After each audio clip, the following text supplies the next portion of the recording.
kecerdasan dan cita-citanya yang tinggi juga mendapat dorongan dan bimbingan dari pamannya yang bernama Syekh Abdul Halim atau dikenal sebagai Syekh Gapuk, pendiri Masjid Ganting di Padang. Pada tahun 1895, saat Syekh Abdullah Ahmad berusia 17 tahun, sang ayah memintanya pergi ke Makkah untuk menimba ilmu, sekaligus menunaikan rukun Islam yang kelima. Di Makkah Al-Mukarramah, Abdullah Ahmad belajar pada Syekh Ahmad Khatib Al-Minangkabawi. Menurut buku Ensiklopedi Minangkabau, selama di Makkah, Syekh Abdullah Ahmad pernah diangkat menjadi asisten dari Syekh Ahmad Khatib Al-Minangkabawi, berkat kecerdasan dan ketekunan yang beliau miliki. 4 tahun kemudian beliau kembali ke tanah air, tepatnya pada tahun 1899. Sekembalinya dari Tanah Suci, nama Syekh Abdullah Ahmad semakin dikenal. Banyak yang ingin belajar pada beliau. Beliau pun segera mengajar di Padang Panjang, Sumatera Barat, sembari memberantas bid'ah dan tarekat. Syekh Abdullah Ahmad adalah seorang pendidik pada zamannya. Beliau adalah seorang ulama reformis yang turut mengukir sejarah lahirnya perguruan Sumatera Tawalib di Padang Panjang, Sumatera Barat. Perguruan Sumatera Tawalib sudah ada sejak lama, cikal bakalnya sudah terbentuk sebelum tahun 1900. Berawal dari pengajian berbasis halaqah di Surau Jembatan Besi, surau yang tidak begitu jauh dari perguruan Tawalib Padang Panjang saat ini. Saat itu, beliau masih mempergunakan sistem dan metode lama, yakni berhalaqah. Tapi tak lama kemudian, timbul minat beliau mengadakan pembaharuan atau inovasi dalam sistem dan metode pendidikan dan pengajaran.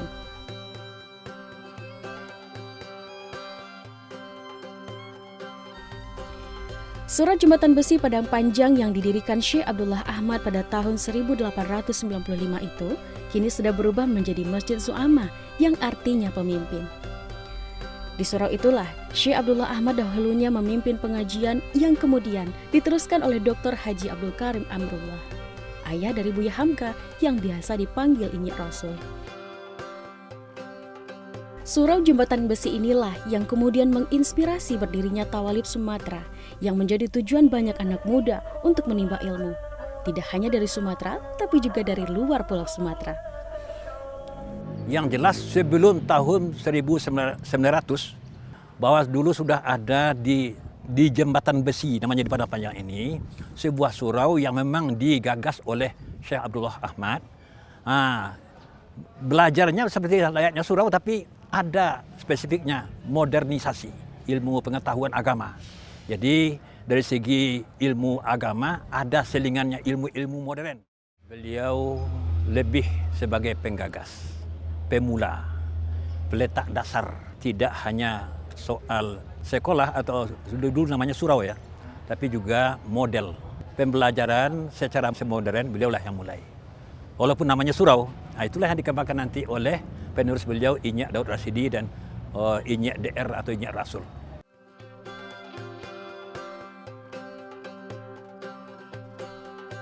Lantunan penyejuk hati oleh santri perguruan Tawalib di Masjid Perguruan Tawalib membawa saya pada titik kembali bahwa sempurnanya hidup di dunia ini dimulai dari kelengkapan bekal yang kita persiapkan.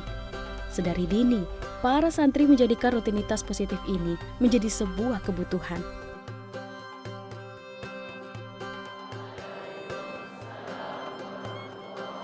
Total santri saat ini putra dan putri sekitar 600 anak, terdiri dari setingkat sanawiyah dan aliyah. Hati saya terasa teduh tak kalah melihat mereka dengan semangat dan bahagianya menjalankan setiap kegiatan sekolah penuh amal ini dengan ikhlas.